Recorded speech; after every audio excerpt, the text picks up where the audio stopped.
Hello guys, எல்லோரும் எப்படி இருக்கீங்க? நல்லா இருப்பீங்கன்னு நம்புகிறேன். இன்றைக்கான வீடியோவில் நம்ம என்ன பார்க்க போகிறோன்னா, புதுசாக வந்து ஏஞ்சலிக் பேண்ட்ஸ்லாம் வந்துருக்குல்ல, அதை தான் வந்து எடுக்க போகிறோம். சரி, ஆல்ரெடி நம்ம இந்த ஸ்கேர் ஈவெண்ட்ஸ் சுற்றந்தெல்லாம் கொஞ்சம் டோக்கன்ஸ் இருக்குது. ஒன்று அப்படியே விழுதான்னு பார்ப்போம், இல்லைனா டோக்கன்ஸ் வச்சு எக்ஸ்சேஞ்ச் பண்ணிக்கலாம். ஃபஸ்ட்டு இதில் எனக்கு என்ன கன்ஃபியூஷன்னா, எந்த பேண்ட் எடுக்கலாம் தான் கன்ஃபியூஷன். நீங்களே பாருங்களேன், எல்லாம் ரெட்டில் வந்து எஃபெக்ட் வரலை, ஆனால் இதில் க்ரீனில் எஃபெக்ட் வருது. ஓரளவுக்கு நல்லாவும் இருக்குது. வயலட் பார்த்தோன்னா கொஞ்சம் அப்படியே சின்னதாக இருக்க போலே இருக்குது. அதாவது ஆனால் இது ஏஞ்சலிக் பேண்ட்னாலே கரெக்டான இது இருக்கிறது பார்த்தோன்னா க்ரீன் தான் இருக்குது, க்ரீனு ரெட்டு. பட் வயலட் கொஞ்சம் மொக்கையாக இருக்க போலே ஃபீல் ஆகுது. ஸோ வந்து நம்ம க்ரீன் தான் எடுக்கலான்னு நினைக்கிறேன். ஏன்னா ஆல்ரெடி வந்து பார்த்தோன்னா வந்து 177 டோக்கன்ஸ் இருக்குது. இன்னும் ஒரு 20 டோக்கன் தான், 23 டோக்கன்ஸ். அதை எடுத்துகிட்டு இது பண்ணிக்கலாம். சரி, எப்பயும் நம்ம பண்ணுற போல் அந்த பக்கெலாம் யூஸ் பண்ணிக்கலாம். ஃபஸ்ட்டு அந்த மூக்கு கேரக்டர் வச்சுக்குவோம். மூக்கு கேரக்டர் வச்சுட்டு அப்புறம் போயிட்டு இந்த கிளியர் கேட்ச் கொடுத்துட்டு வந்துடலாம். இதெல்லாம் ஒர்க் ஆகாது. அதாவது நம்ம அதிக டைமண்ட் ஸ்பீட் பண்ணுற போலனா ஒர்க் ஆகும். கம்மி டைமண்ட்னு பார்த்தோன்னா இதெல்லாம் ஒர்க் ஆகாது, வேஸ்ட் தான் இது பண்ணுறது. ஓகே கைஸ், இப்போ பார்த்தோன்னா நம்ம கிளியர் கேட்ச்லாம் கொடுத்துட்டு இதை அடுத்து நெக்ஸ்ட்டு இதுக்கு போவோம். இப்போ போயிட்டு சுற்றுவோம், விழுதா இல்லையான்னு பார்த்துடலாம். வாங்க சுற்றலாம். இது டைம் நல்லா தொட்டு சுற்றினா தான் விழும் கைஸ். தொடாமல் சுற்றினா விழாது. இல்லையா, அவங்கள்ட்ட அதிக டைமண்ட்ஸ் இருக்கா, நீங்கள் மட்டும் எப்படி வேணால் கண்ணா பண்ணாலும் சுற்றுங்க, வந்துடும். இப்போ வந்து நம்ம 91 டைமண்ட் போட போகிறோம். எனக்கு இதெல்லாம் டோக்கன் மட்டும் கொஞ்சம் அதிகமாக கொடுத்துட்டா போதும். முடிஞ்ச அளவுக்கு ஒரு 2 ஸ்பின்னில் எடுக்கிற போல் கொடுத்தாலே ஓகே தான். ஆனால் இவனை என்ன பண்ணுறானுன்னு தெரியல.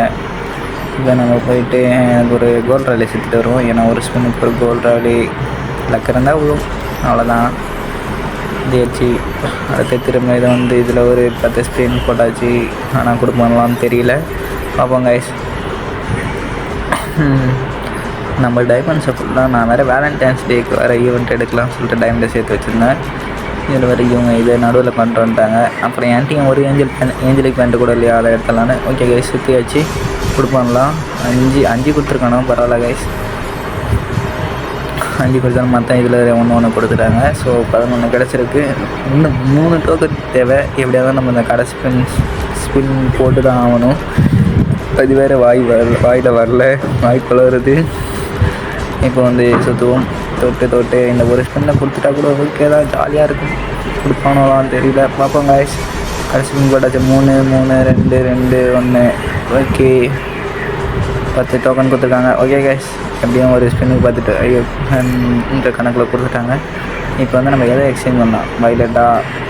வயலட் எக்ஸ்சேஞ்ச் பண்ண வாங்க தானே வாங்கிடலாம். பட் எனக்கு வயலட் தேவை. ரெட்டா க்ரீனா, இது 2 தான். எனக்கு தெரிஞ்சு க்ரீன் தான் நல்லாயிருக்க போல் இருக்குது. ஸோ வந்து க்ரீனே எக்யூப் வாங்கிடலான்னு நினைக்கிறேன். வாங்கிடலாமா கைஸ்? இப்போ வந்து நம்ம எக்ஸ்சேஞ்சு கொடுக்க போகிறோம். எக்ஸ்சேஞ்சு கொடுத்து அப்படியே வாங்கி இது பண்ண போகிறோம். 200 டோக்கன். இந்த டோக்கன் சேர்த்து வைக்கிறது மட்டும் கொஞ்சம் நல்லாயிருக்கும். ஏன்னா நான் வந்து இது இனியாங்க வந்தால் எடுக்கலாம்னு நினச்சேன். கோல்டன் ஷேட் பண்டல் இதில் தான் மோஸ்ட்டாக விட்டாங்க இதுக்கு முன்னாடி. அதுக்குள்ளே திரும்ப விட்டாங்கன்னா எடுக்கலாம்னு நினச்சேன். பட் அது எப்போ விடுவாங்கன்னு தெரில. இப்போ வந்து இந்த ஏஞ்சலிக் பேண்ட் 200 காயின்ஸ் கொடுத்து வாங்கியாச்சு. இப்போ போயிட்டு நம்ம அதை எக்யூப் பண்ணலாம். ஃபஸ்ட்டு வந்து நம்ம கேரக்டரை சேஞ்ச் பண்ணுவோம். ஏன்னா ஃபீமேல் கேரக்டர் வைக்க முடியாது இல்லை, அதனால் ஐயோ மாற்றி போகிறாங்க. என்னதான் ஆச்சுன்னு தெரியல எனக்கு. இப்போ போயிட்டு நம்ம அந்த இதை எக்யூப் பண்ணுவோம். எக்யூப் பண்ணால் எல்லாத்துக்கும் ஓரளவுக்கு சூட் ஆகும் தான் நினைக்கிறேன். நல்லா தான் இருக்குது சட்டைக்கு. ஓகே, இந்த சட்டைக்கு நல்லா தான் இருக்குது. அப்புறம் பிரேக் டான்ஸருக்காக தான் மெயினாக எடுத்தேன். ஏன்னா பிரேக் டான்ஸர் எடுத்துகிட்டு வேறு எதுவும் பேண்ட்டு போட்டால் அந்தளவுக்கு நல்லா இல்லை. பட் இது கொஞ்சம் நல்லா இருக்க போல் ஃபீல் ஆகுது. ஸோ இனிமேல் இந்த கலெக்ஷனை நம்ம மெயின்டைன் பண்ணிக்கலாம். ஓகே கைஸ், இந்த வீடியோ பிடிச்சிருந்தா லைக் பண்ணுங்கள், ஷேர் பண்ணுங்கள், மறக்காம நம்ம சேனலை சப்ஸ்கிரைப் பண்ணுங்கள். அப்படியே பக்கத்தில் இருக்க பெல் பட்டனையும் ப்ரெஸ் பண்ணுங்கள். அப்போ தான் நம்ம சேனலில் போகிற வீடியோஸ் உங்களுக்கு உடனே notification. Tata, bye, see you.